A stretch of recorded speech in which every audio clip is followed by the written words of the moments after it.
There was a recent article in The Economist with the headline, "Why Gen X is the Real Loser Generation."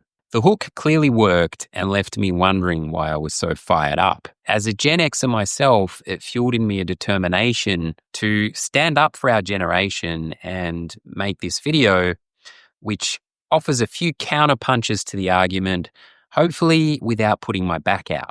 I'll get straight to the point to quickly summarize the article. Essentially, it frames us as the unlucky, overlooked, and forgotten generation. It claims that Gen X is overlooked compared to boomers, millennials, and Gen Z, that we receive far less attention in mainstream culture and are ignored by books, memes, and podcasts. Gen X experiences significant unhappiness. Pulling from a 30-country poll, which recorded 31% of Gen X are not very happy or not happy at all. This is aligned with the midlife U-bend theory, where our health, career, and caregiving responsibilities for our own parents and children cause a dip. The article argues that the global financial crisis in our prime working years limited our careers and ability to accumulate wealth, that we couldn't buy homes, and that our future is uncertain due to strained pension systems.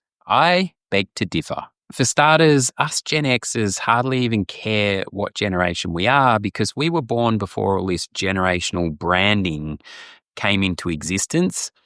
I had to check I even am one. I was born in 1979. Gen X is 1965 to 1980. So I'm right on the cusp of being a millennial. The 70s were great, by the way, all 4 months of them. Flying under the radar or being ignored, as the article suggests, is liberating, not a curse. We've had the freedom to adapt. Personally, being adaptable has allowed me to live in 3 countries, Australia, the UK, and now Germany. I'm also okay when there's no Wi-Fi in the cafe. Gen X has bridged the gap between the analog and the digital age. That's no small feat. I realize this is going to sound prehistoric, but I remember being in high school computer class.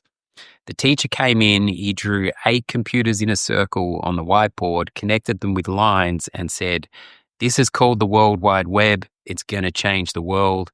And it blew our minds. I'm just really grateful to have lived pre-internet. As a teenager, I was pretty shy, with a low self-esteem, and I can't imagine how potentially damaging living in a perfectly curated comparison culture would have been for me at that time.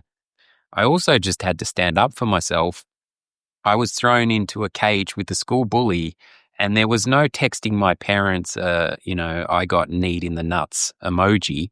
Tapes and records and old video game consoles weren't retro, they were a Sunday session.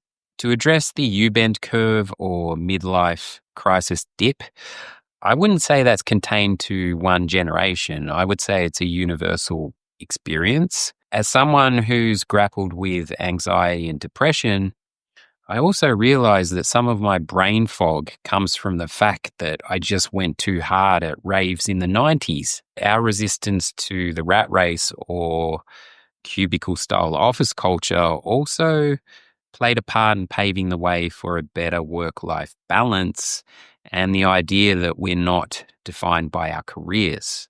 Like many Gen Xers, I've had more life and career pivots than a caffeinated squirrel, but I actually think this primes us to do more fulfilling and aligned work in the decades to come, particularly as the robots take over. To claim we have no cultural influence undermines how we've shaped art, music, cinema, fashion, and culture.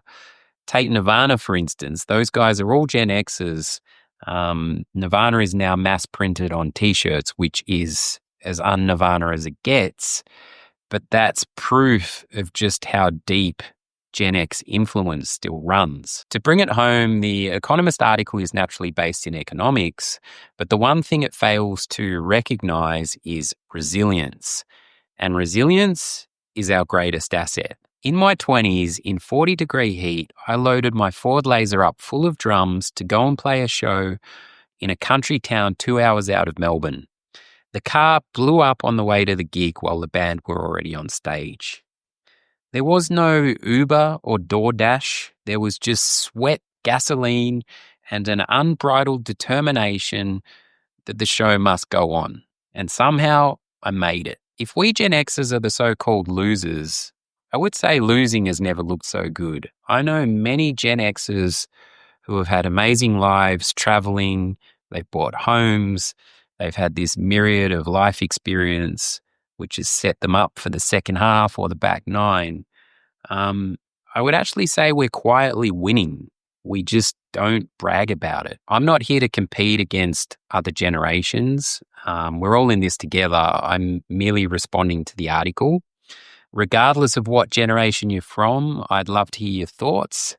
Thanks, guys. Till next time.